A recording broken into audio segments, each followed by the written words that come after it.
नमस्कार, मैं हूं डॉक्टर अजय यादव और सेकंड पार्ट में आप सबका स्वागत करता हूं। आंवला के बारे में हमने लास्ट बार बात किया था।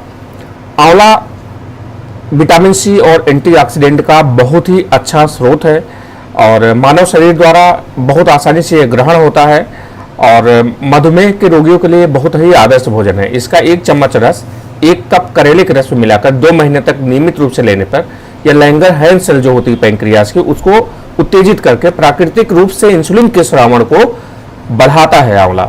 इससे रक्त में शर्करा की मात्रा कम होती जाती है और इस उपचार को करते समय खान पान में सावधानी बरतनी है।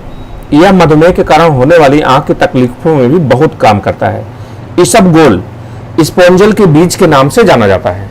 ये बहुत छोटा सा एक शाक है, मुलायम घने बाल इस पे होते हैं। इसमें इसके बीजों में जो औषधि गुण होते हैं, मुख्य रूप से इसमें उपस्थित लसदार पदार्थ म्यूसिलेजिनस चिपचिपा जैसे भिंडी में होता है तो और एल्बुमिनस पदार्थ के कारण होते हैं और इसका उपयोग मधुमेह के इलाज में बहुत लाभ देता है। यह मधुमेह रोधक होता है और आंतों द्वारा अधिक शर्करा के अवशोषण को रोककर शर्करा की मात्रा को नियंत्रित करता है। इसबगोल को इसकी भूसी के रूप में हम लेते हैं। इस भूसी में बीजों के ही गुण होते हैं। इस भूसी के सेवन से पेट की तकलीफें तो दूर होती है, कब्जियत दूर होती है। एक अतिरिक्त लाभ इसका ये भी है, इस भूसी को आसानी से बिना भिगोए भी लिया जा सकता है और उपयोग में यह बीजों से ज़्यादा आसान है। जामुन तो एकदम सबसे फेमस है। गुलाबी सेब भी बोला जाता है या जावा प्लम बोलते हैं, सारे भारत में उगता है, आप जानते हैं। इस फल में एंटीबायोटिक गुण होते हैं। यह अग्नाशय पे बहुत खास प्रभाव डालता है। ऐसा देसी उपचार की जो पद्धति है उसमें वैद्य लोग बहुत सदियों से जामुन को देते रहे हैं। जामुन का फल, रस, गुठली, छाल सभी का उपयोग मधुमेह में किया जाता है। ऐसा विश्वास होता है कि जामुन में जम्बोलाइन नाम का एक पदार्थ है जो शरीर में स्टार्च को शर्करा में बदलने की प्रक्रिया को नियंत्रित करके रक्त में शर्करा की मात्रा को कम करने की शक्ति रखता है। इन बीजों को सुखाकर पीस लेते हैं और पानी के साथ दिन में 2 या 3 बार लिया जाता है। यह मूत्र में शर्करा की मात्रा को कम करता है और बार बार लगने वाली प्यास को भी कम करता है। आयुर्वेद में तो जामुन की पेड़ की जो छाल का अंदर का हिस्सा है वो भी मधुमेह के उपयोग में लाया जाता है। छाल को सुखाकर जलाया जाता है, इससे सफेद रंग की राख बन जाती है। इस राख को पीस के बोतल में भरते हैं, थोड़ा थोड़ा खाते हैं तो सही होता है। में काफ़ी खाई जाती हैं। सेम के बारे में एक डॉक्टर एंडरसन ने एक स्टडी किया था। उन्होंने बताया था कि ये भोजन कोलेस्ट्रॉल की मात्रा को कम करता है और हृदय की बीमारियों से बचने के लिए खाया जाता है। और तो ये भी काफ़ी कम करती हैं ब्लड में शुगर के लेवल को। इससे बनाया गया जो काढ़ा होता है, इससे काढ़ा बनाया जाता है। इससे बनाया गया काढ़ा मधुमेह के लिए बढ़िया उपचार है। फली का रस भी मधुमेह के इलाज के काम आता है। यह इंसुलिन के उत्पादन की दर को बढ़ाता है। इस रस को अंकुरित ब्रूसेल्स के साथ लिया जाता है। मरीज को भोजन में पूरा परहेज रखना चाहिए। कुछ ऐसी सब्जियां होती हैं जिनमें कार्बोहाइड्रेट कम होता है, उनको भी खाना बहुत श्रेयकर है। जैसे खीरा है, सलाद है, पत्ता है, मूली की पत्तियां हैं, पालक हैं। ये सब में कम कार्बोहाइड्रेट होता है, इसलिए मधुमेह के रोगियों को ये सब्जियां अपने भोजन में जरूर शामिल करनी चाहिए। आम की पत्तियां, एक चीज मैं बताना चाहूँगा आम की पत्तियों के बारे में। आम की नई पत्तियां मधुमेह रोधक गुण रखती हैं।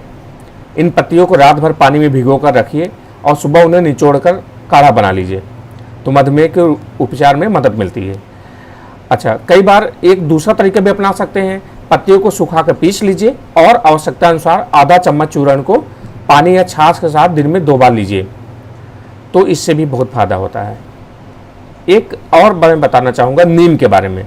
नीम की पत्तियों में एंटीबायोटिक गुण होते हैं तो आप जानते हैं। इसके रस का सेवन करने से रक्त में शर्करा की मात्रा बहुत नियंत्रित होती है।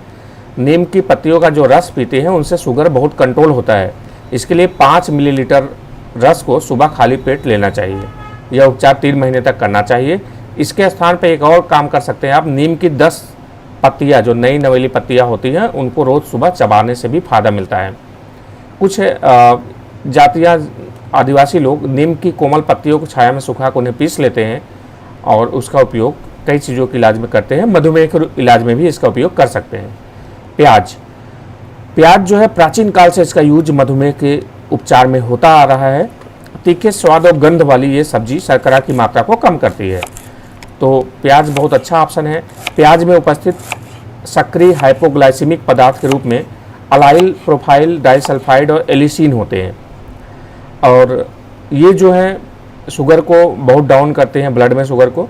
ये पदार्थ इंसुलिन के निर्माण और स्राव के लिए दी जाने वाली दवाओं के समान ही गुण रखते हैं।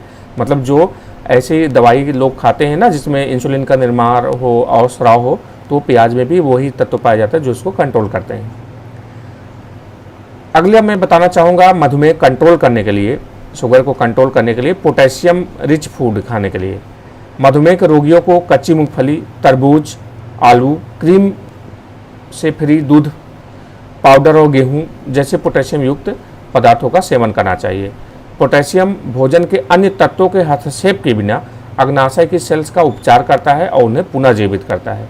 तो पोटेशियम जो है, पोटेशियम का अधिकता वाला भोजन मधुमेह के रोगियों के लिए बहुत उपयोगी होता है, क्योंकि पोटेशियम जो है ये अग्नाशय को मजबूत बनाता है। शकरकंद की पत्तियाँ, इनके बारे में बताना चाहूँगा कि शकरकंद की पत्तियाँ जो होती हैं वो बेस्वाद और कड़वाहट लिए होती हैं। इसमें एंटीबायोटिक भोजन के रूप में ये काम करती है। मधुमेह के रोगियों द्वारा इनके प्रयोग से रक्त में शर्करा की मात्रा घटती है। तो इनका काढ़ा बनाइए पत्तियों को, या पत्तियों को आप सलाद के जैसे खाइए, बहुत फायदा करती हैं, शुगर को डाउन करती हैं। सोयाबीन अपनी पौष्टिकता के लिए जाना जाता है। सोयाबीन अपनी पौष्टिकता के लिए आप बहुत फेमस है, आप तो जानते ही हैं। यह प्रोटीन, विटामिन, लवण और अन्य चीज़ों का बहुत अच्छा स्रोत है। मधुमेह के रोगियों के लिए इसकी उपयोगिता केवल इसमें उपस्थित प्रोटीन या विटामिन का कारण नहीं है, बल्कि यह शर्करा की मात्रा को भी ब्लड में घटाता है। ठीक है, तो ये काफ़ी उपयोगी था, और इस तरह से हम आशा करते हैं कि आप भोजन में इन चीज़ों को शामिल करेंगे। लगभग सभी तत्वों के बारे में बात किया है, और मधुमेह के रोगियों से ये निवेदन है कि अपने भोजन को संयमित रखें, सही समय पर दवाइयाँ खाइए। होम्योपैथिक में बहुत अच्छी अच्छी दवाइयाँ हैं, ये बहुत हद तक टाइप 2 डायबिटीज़ को कंट्रोल कर देती हैं। चुकंदर, करेला, ब्रोकली, चना, दालचीनी, लहसुन, आंवला, सेम की फली, पोटेशियम का अधिकता वाला भोजन, शकरकंद की पत्तियाँ ध्यान रखिएगा। सोयाबीन बहुत ही उम्दा भोजन है, इसको अपनाइए और स्वस्थ रहिए। धन्यवाद।